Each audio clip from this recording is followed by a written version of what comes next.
Hi friends, ഏവർക്കും easy learn P S സിയിലേക്ക് സ്വാഗതം. നമ്മൾ ഇന്ന് മൂന്നാമത്തെ ദിവസമാണ്. ഇത് മൂന്നാമത്തെ ക്വസ്റ്റ്യൻ പേപ്പറാണ്. ഡെയിലി ഒരു പ്രീവിയസ് ഇയർ ക്വസ്റ്റ്യൻ എങ്കിലും ചെയ്ത് പഠിക്കണം.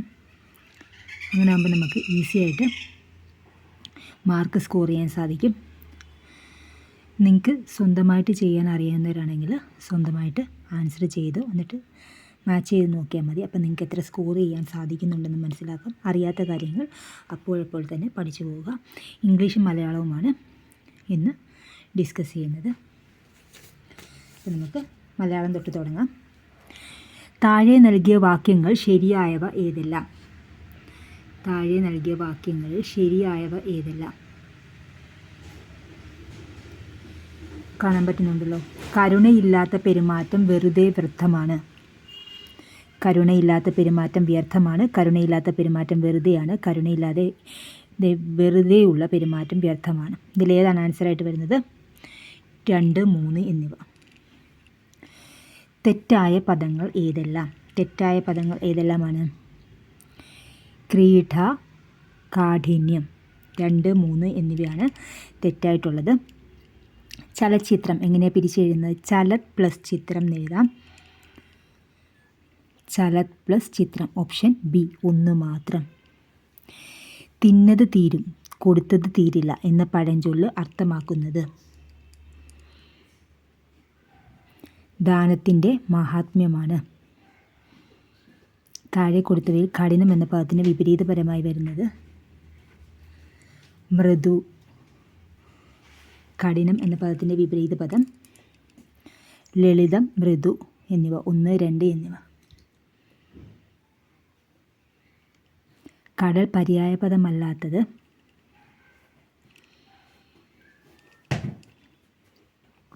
നിമ്നക. ടിറ്റ് ഫോർ ടാറ്റ് എന്നതിന് കൊടുക്കാവുന്ന മലയാള ശൈലികൾ ഏതെല്ലാം? ടിറ്റ് ഫോർ ടാറ്റ് 1, 2 എന്നിവയാണ്. ഉരുളക്കുപ്പേരി, പകരത്തിന് പകരം. ഗൃഹി എന്ന പദത്തിൻ്റെ സ്ത്രീലിംഗമായി വരാവുന്നത്? ഗൃഹി എന്ന പദത്തിൻ്റെ സ്ത്രീലിംഗമായി വരാവുന്നത് ഗൃഹിണി. കാറ്റ് വീശിയെങ്കിലും ഇല പൊഴിഞ്ഞില്ല. ഇതിലെ ഘടകപദം എങ്കിലും. സൃഷ്ടി നടത്തുന്നവൻ ഒറ്റപ്പദമാകുമ്പോൾ സ്രഷ്ടാവ്. സൃഷ്ടാവ്. 1. സൃഷ്ടി നടത്തുന്നവൻ സ്രഷ്ടാവ്. 1 മാത്രം. സൃഷ്ടി നടത്തുന്നവൻ സ്രഷ്ടാവ്. ഓപ്ഷൻ ഡി, 1 മാത്രം. നമുക്ക് ഇംഗ്ലീഷ് ക്വസ്റ്റ്യൻസിലേക്ക് പോവാം.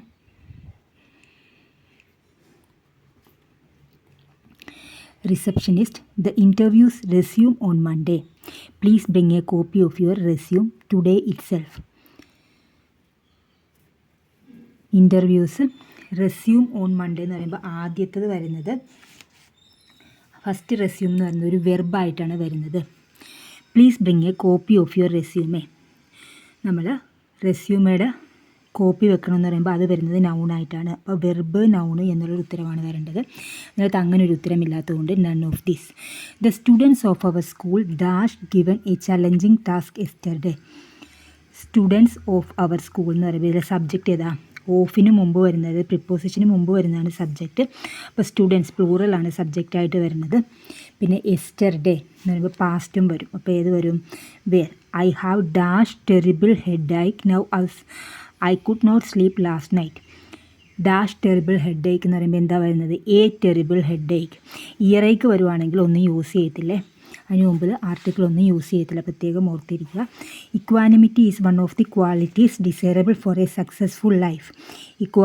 Equanimity means calmness. John has exculpated after a thorough investigation. ഇതിൻ്റെ ഓപ്പോസിറ്റാണ് ചോദിച്ചിരിക്കുന്നത്. എക്സ്കൽപ്പേറ്റഡിൻ്റെ മീനിങ് തന്നെയാണ് അക്വിറ്റഡ്, എക്സോണറേറ്റഡ്, വിൻഡിക്കേറ്റഡ് എന്നൊക്കെ പറയുന്നത്. എക്സ്കൽപ്പേറ്റഡ് എന്ന് പറഞ്ഞാൽ കുറ്റവിമുക്തനാക്കുക എന്നുള്ളതാണ്. അപ്പോൾ ഇതിനകത്ത് എക്സ്കൽപ്പേറ്റഡിന് ഓപ്പോസിറ്റ് ഇല്ല. നൺ ഓഫ് ദീസ് ആണ് ആൻസറായിട്ട് വരുന്നത്. Several old buildings were pulled dash to construct a new ones before the Olympics. ഇത് വരുന്നത് പുൾ ഡൗൺ എന്ന് വെച്ച് കഴിഞ്ഞാൽ പൊളിക്കുക. പുതിയത് കിട്ടുന്നതിന് വേണ്ടി പഴയത് പൊളിച്ച് നീക്കി. ഡിമോളിഷ് എന്നുള്ള അർത്ഥത്തിൽ വരുന്നതാണ് പുൾ ഡൗൺ. demolish. ഇനി അടുത്ത tiger, tigress, drake, duck, ram, ewe. Ewe എന്ന് പറഞ്ഞു കഴിഞ്ഞാൽ പെണ്ണാടിന് പറയുന്നതാണ് യു. ഇത് EW എന്ന് വായിക്കുന്നത് യു എന്നാണ് വായിക്കേണ്ടത്. Select the wrongly spelled word from the following: equilibrium, sacrilegious. ഇത് രണ്ടും ശരിയായിട്ടാണ് തന്നിരിക്കുന്നത്, അതുകൊണ്ട് തെറ്റൊന്നുമില്ല എന്നുള്ളത് നെയ്തർ എന്നുള്ളതാണ് ആൻസറായിട്ട് വരുന്നത്. He is a man who is too ready to believe things. Too ready to believe things എന്നുള്ളതിൻ്റെ വാക്കാണ് ക്രെഡുലസ് എന്ന വാക്കാണ് വരേണ്ടത്. അത് ഇതിനകത്ത് തരാത്തതുകൊണ്ട് നൺ ഓഫ് ദീസ് ആണ് answer. Too ready to believe things, എല്ലാം പെട്ടെന്ന് വിശ്വസിക്കുന്ന ആളെന്നുള്ള അർത്ഥത്തിൽ വരുന്നത് ക്രെഡുലസ് ആണ്. ഇതിലില്ലാത്തത് കൊണ്ട് നൺ ഓഫ് ദീസ് ആണ് answer. Had he been inoculated effect of the disease dash milder on him. ഇവിടെ ഹാഡ് പ്ലസ് V3 ഫോം വരുമ്പോൾ ഏതാ വരുന്നത്? വുഡ് ഹാവ് ബീൻ വരും. Our students have just had their dinner. ഇത് കറക്റ്റ് സെൻറ്റൻസ് ആണ്. He scarcely admitted his mistakes. ഇവിടെ admitted എന്നാണ് വന്നിരിക്കുന്നത്. അഡ്മിറ്റഡ് എന്ന് പറയുമ്പം V2 ഫോമാണ് വന്നിരിക്കുന്നത്, അപ്പോൾ ഹാസ് വരും. സ്കേഴ്സ്ലി എന്ന് പറയുമ്പോൾ നെഗറ്റീവ് വേർഡ് വന്നിട്ടുണ്ട്. സ്കേഴ്സ്ലി എന്ന് പറയുന്നത് നെഗറ്റീവ് വേർഡാണ്, അതുകൊണ്ട് നോട്ട് വരത്തില്ല, അപ്പോൾ ഹാസ് ഹി വരും. John dash down on the bed for a short time after lunch. ഇതിൻ്റെ ആൻസർ വരുന്നത് ലേ, കിടന്നു. John lay down. ഇപ്പം നുണ പറയുക എന്നുള്ള അർത്ഥത്തിൽ വരുന്ന ഏതാ? ലൈഡ്. ഇതാണ് നുണ പറയുക എന്നുള്ള അർത്ഥത്തിൽ വരുന്നത്. ലൈഡ്. പിന്നെ വരുന്നത് ലേ എന്ന് പറഞ്ഞു കഴിഞ്ഞാൽ കിടക്കുക, കിടന്നു എന്നുള്ള മീനിങ് വരുന്നത്. ലെയ്ഡ് എന്ന് വെച്ച് കഴിഞ്ഞാൽ വെക്കുക. ലെയ്ഡ് എന്ന് പറഞ്ഞാൽ വെക്കുക എന്നുള്ള മീനിങ്ങിൽ വരുന്നതാണ്. Helen is the salt of the earth means Helen is very honest. Salt of the earth means very honest. Choose another adjective derived from pure. Impure. John became the de facto ruler of England. De facto means actual. This medicine was prescribed 2 years ago. 2 വർഷം മുമ്പ് നിരോധിച്ചതാണ്. Prescribed means forbidden. Please insist dash the bill when you make purchases in the supermarket. Insist ഓണോ insist ദാറ്റോ വരത്തുള്ളൂ. ഇതിനകത്ത് ഓപ്ഷനിനകത്തില്ല, അതുകൊണ്ട് none of this. All schools dash today in preparation for tomorrow's reopening. ഇതെന്ന് പറയുന്നൊരു പാസീവ് വോയിസ് ആയിട്ടാണ് വന്നിരിക്കുന്നത്. അപ്പം സ്കൂൾസ് എല്ലാം ഡിസിൻഫെക്റ്റ് ചെയ്തു. ഇപ്പോൾ schools are being disinfected. Passive വോയിസിൽ വന്നുകൊണ്ട് സ്കൂൾസ് ആർ ബീയിങ് ഡിസിൻഫെക്റ്റഡ് എന്നാണ് വരുന്നത്.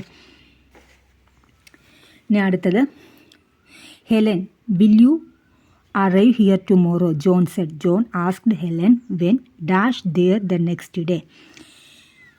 ഇങ്ങനെ വരുമ്പം ആദ്യം WH ക്വസ്റ്റ്യൻ ആണെങ്കിൽ ആദ്യം വരുന്നത് സബ്ജക്റ്റ്, അപ്പോൾ ആദ്യം വരുന്നത് ഷീ, പിന്നെ ഓക്സിലറി വെർബ്, അങ്ങനെയാണ് വരുന്നത്. അപ്പോൾ ഷീ വുഡ് അറൈവ് എന്ന് വരും. ഉപകാരപ്രദമെങ്കിൽ തീർച്ചയായും ലൈക്ക് ചെയ്യുക, ഷെയർ ചെയ്യുക, സബ്സ്ക്രൈബ് ചെയ്യുക. Thank you for watching.